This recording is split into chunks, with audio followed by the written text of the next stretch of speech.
Hi everyone, this is Bank Nifty Future 1 minute chart. In this chart you will get calls automatically. It's a automatic buy sell signal generator or automatic buy sell calls generator we can say. Today it's a Tuesday market, July 11, 9:15 am market open. It's a positive start, positive gap up opening. This momentum followed up to 12 o'clock. After 12:15, it's a sell call, so a red color candle open. Sell at 45,053, that is our entry point line. Straight white line from red color candle, our entry point line. Below lines, first target, second target line.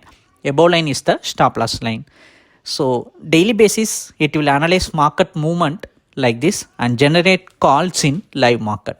On daily basis, we are analyzing how it's generating and how it performing in live market also.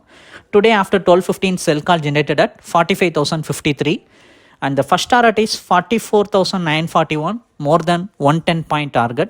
Second target is more than a 200 point target. Up to 115, first 1 hour of sell call generator, it traded in the entry point range only, but after some volatile volume movement, so it started to break out the first target and continuous bearish momentum, so it can able to break out the second target also.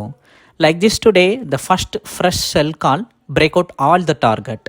If you want this chart, if you want to subscribe for this chart, send me a hi message in WhatsApp. We'll provide you the plan detail. If you feel like it, you can subscribe for it. Thank you.